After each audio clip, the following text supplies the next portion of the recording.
Bonjour Martin et Martin, atelier d'architecture sur Lyon.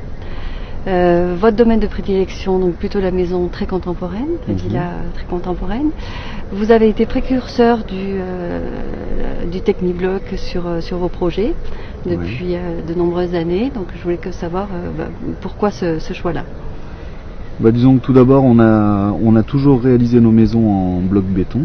Avant que le Technibloc existe, on les réalisait en bloc béton traditionnel. Et quand Platard nous a contactés pour nous parler de ce produit, comme on est toujours ouvert aux innovations, ça nous a paru intéressant de l'essayer sur une villa. Et comme on n'a pas été déçus, bien au contraire, et que ça s'est très bien passé, depuis on le prescrit systématiquement à nos clients et tout le monde est content comme ça, donc il n'y a pas de raison que ça change. Les atouts que vous avez trouvés au produit? Les atouts, ça a été essentiellement la simplicité de mise en œuvre pour le maçon, la propreté du chantier, moins de déchets, moins de ciment comme c'est posé avec une colle mince, un joint mince.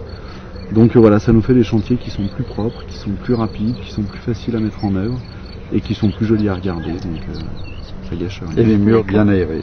Et des murs bien aérés. D'accord. Et après oui, alors il y a les atouts d'un point de vue effectivement efficacité du bâtiment. Pardon, avec des murs qui sont mieux aérés parce qu'on a une lame d'air donc qui respire sur toute la paroi, contrairement à du bloc traditionnel. Donc ça fait un mur plus sain. D'accord, très bien. Oui, aujourd'hui, on parle beaucoup des bâtiments basse consommation, le fameux label BBC qui préfigure la réglementation thermique 2012, applicable au 1er janvier 2013 pour le résidentiel.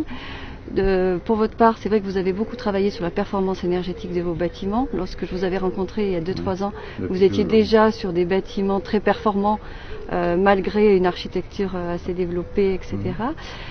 Aujourd'hui, est-ce que vous pensez que le Technibloc peut passer le défi du BBC? Alors oui, concernant le BBC, je pense que les atouts du Technibloc sont essentiellement la facilité de mise en œuvre, comme on l'a dit. Et du coup, ça assure une cohérence à l'enveloppe, notamment en termes d'étanchéité, qui est à mon avis intéressante. Et puis d'autre part, le BBC, il s'attache quand même à la conception globale du bâtiment, pas uniquement à la peau et à l'enveloppe. Et du coup, je pense que le Technibloc répond tout à fait. Après, c'est une question de conception générale. D'un point de vue thermique, c'est où est-ce qu'on place les ouvertures, où est-ce qu'on place les protections. Et là, le Technibloc, je dirais, il n'a aucune raison d'être moins efficace, c'est plutôt plus efficace qu'un autre, dans la mesure où il offre vraiment, encore une fois, une mise en œuvre très, très cohérente et très pratique. Donc dans vos projets à venir, vous serez aussi BBC et Technibloc?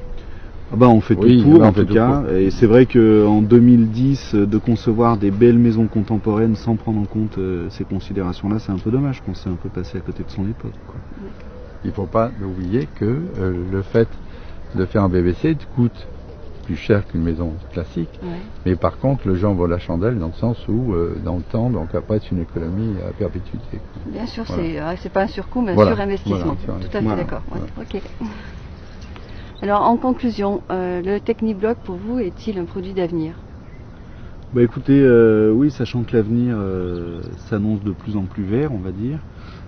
Quand on voit l'état dans lequel est rendu un site qui a servi à produire ce matériau, on peut se rendre compte qu'on est vraiment dans des considérations environnementales.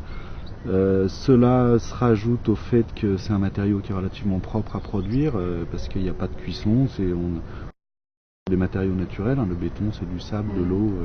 Oui, avec une empreinte carbone relativement avec une empreinte carbone très faible. Et puis il se trouve que nous, nos chantiers sont tous dans une relative proximité. Donc en plus on n'a pas de transport, on a 30 km maximum entre le lieu de production et le lieu d'utilisation, on va dire, et le chantier. Donc oui, je pense que tout ça, ça rentre complètement dans l'air du temps. Et peut-être un argument au regard de vos clients également. Bien sûr, nous on insiste beaucoup là-dessus. On n'avait pas eu l'occasion de voir un si beau site. C'est vrai qu'on a du mal à imaginer qu'on est sur un site industriel, ou en tout cas que ça l'a été. Donc c'est sûr qu'on insistera d'autant plus. Donc mot de la fin pour Monsieur Martin Père. Mot de la fin, disons qu'on a été ravis d'abord de vous connaître, de connaître votre produit. Et que maintenant on nous préconise donc dans à peu près tous nos chantiers, donc même les entreprises qui ne sont pas habituées à vos produits veulent bien faire un stage chez vous, donc il faudrait bien les soigner. Et disons que si on est vraiment convaincu que c'est une évolution vers des matériaux donc, qui sont de plus en plus performants. D'accord, écoutez, nous vous remercions beaucoup de cet entretien. Voilà, c'est nous.